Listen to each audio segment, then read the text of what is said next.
deixa eu trazer aqui o tweet do ex-presidente da República, Jair Bolsonaro. Ontem à noite, ele diz o seguinte: manifestações pacíficas na forma da lei fazem parte da democracia. Contudo, depredações e invasões de prédios públicos como ocorridos no dia de hoje, assim como os praticados pela esquerda em 2013 e 2017, fogem à regra. Ao longo do meu mandato, sempre estive dentro das 4 linhas da Constituição, respeitando e defendendo as leis, a democracia, a transparência e a nossa sagrada liberdade. No mais, repudio as acusações sem provas a mim atribuídas por parte do atual chefe do Executivo do Brasil. Em 4 anos, o Ministério da... esse é um outro tweet já de um outro assunto, no caso. Ele estava falando de um dos feitos aí do governo dele em relação à infraestrutura. Por favor, pode continuar. Não, então é isso, assim, lógico, o Bolsonaro vai falar que ele está na gringa, que ele não tem nada a ver com isso, mas o silêncio dele diz muito, o silêncio dele fala muito. Para mim, por exemplo, é um recado para que continuem, para que tudo vá adiante. Então, culminou com esse ato terrível, negócio feio, negócio...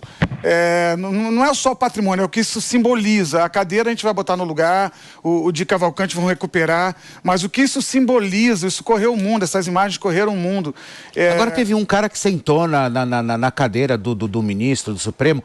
Pra quê? Qual é a ideia? Assim, não, eu queria entender esse contexto. Vou perguntar pra quê, pergunta pra quê de cada ato desse eu queria entender esse contexto, assim. Por quê?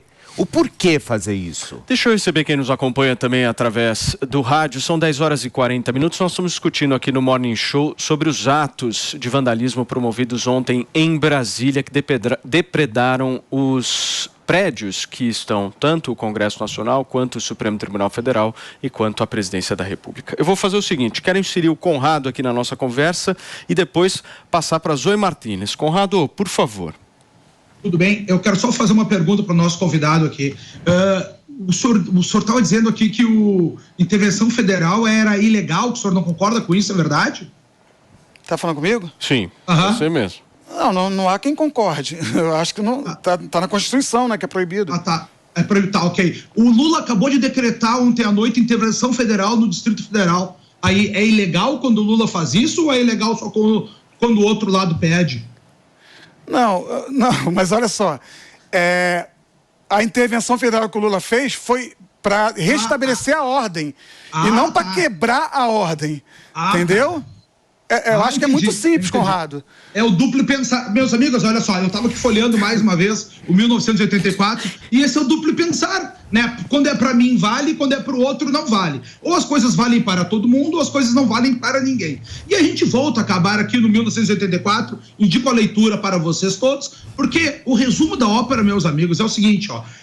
Eu falei para vocês que a gente tinha o Ministério, né, o Ministério da Verdade, que era aquele que lutava contra a desinformação e dizia o que bem queria. Depois apareceu o Ministério do Amor, que era aquele que torturava as pessoas dizendo que era amor, e aí as pessoas iam para a sala 101, onde elas sofriam as piores torturas do mundo. E por quê? Porque elas tinham que dizer que 2 e 2 é igual, 2 mais 2 é igual a 5. E é o que a gente tem que acabar fazendo aqui hoje. Porque se a gente for falar qualquer coisa diferente disso tudo, vai ser um discurso de ódio. E aí, olha só, quando o Conrado não quer comentar essas coisas aqui, não é por mim, Conrado. Se fosse por mim, para as vantagens pessoais, eu fazia um corte absurdo, geraria internet, seria um auê. Só que eu coloco em risco a Jovem Pan, coloco em risco o Paulo Matias, a Zoe, o Felipe, o nosso convidado, a Paulinha. Desnecessariamente, esse é o mundo que a gente ficou. E aí a gente tem que acabar igual o personagem desse livro, já te adianto o final, sentado num bar, com as pernas tremendo convulsivamente, né? Meio atônito, dizendo que 2 e 2, 2 mais 2 é igual a 5. Esse é o mundo que a gente vive, é o duplo pensar. Quando para o outro não serve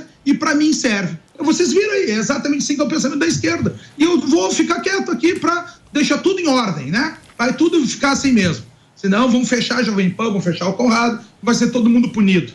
Isso aí, meus amigos. Zoe, meus amigos, não, só para finalizar, um governador de estado foi tirado do poder ontem. Vocês entendem o nível da gravidade? Isso aí, eu não quero nem falar, mas imagina, isso aconteceu no Brasil e a gente está discutindo um outro assunto gravíssimo também, gravíssimo, mas nós estamos discutindo um outro assunto. Em vez de estar olhando para um lado, nós estamos olhando para o outro. Esse é o Brasil que a gente tem que fazer. E olhar para o outro, que se olhar para lá, tu é punido. Final, esse é o resumo da ópera.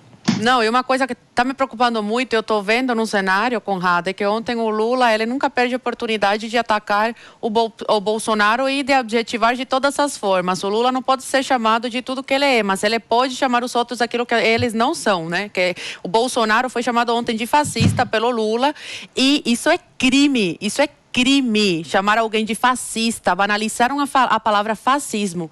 E o que eu vejo nesse cenário é que eles vão fazer de tudo e já estão fazendo para responsabilizar o Bolsonaro. O Bolsonaro não é mais o presidente da República. O Bolsonaro está recluso e mesmo assim as manifestações continuam, porque não é uma coisa mais da figura Bolsonaro. Porque estamos defendendo o Bolsonaro, porque o Bolsonaro mandou a gente estar aqui.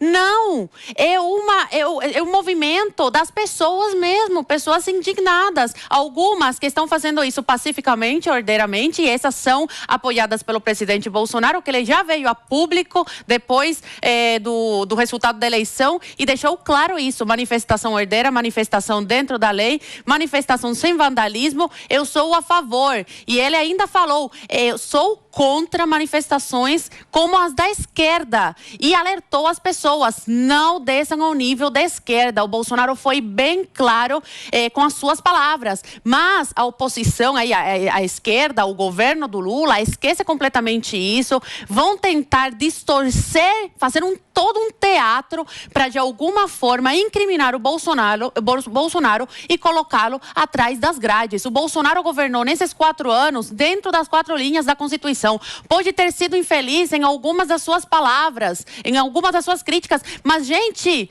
isso não pode ser crime. Ter a opinião, sua própria opinião, não pode ser crime. O Bolsonaro tem os posicionamentos dele, mas mesmo sendo atacado de todas as formas, mesmo algumas instituições não agindo segundo a lei, o Bolsonaro se manteve firme e jogou dentro das 4 linhas da Constituição. E isso causou que muitas pessoas de direita parassem de apoiá-lo ou falassem que ele era um frouxo. O presidente é um frouxo, ele não faz o que tem que fazer. Por quê? Porque ele sempre tentou jogar e fez jogar dentro das 4 linhas da Constituição. O jogo é muito claro. O problema é que a esquerda é esperta em distorcer os fatos. E eles vão distorcer, vão criar uma narrativa nacional e internacional para tentar prender o Bolsonaro por um crime que não existe. Porque até agora eu quero saber qual é o crime que o Bolsonaro cometeu para ser chamado de fascista, para estar inserido em inquéritos ilegais, para ser investigado. Eu quero saber qual é o crime que ele cometeu. O crime só existe na cabeça daqueles que querem perseguir quem pensa diferente.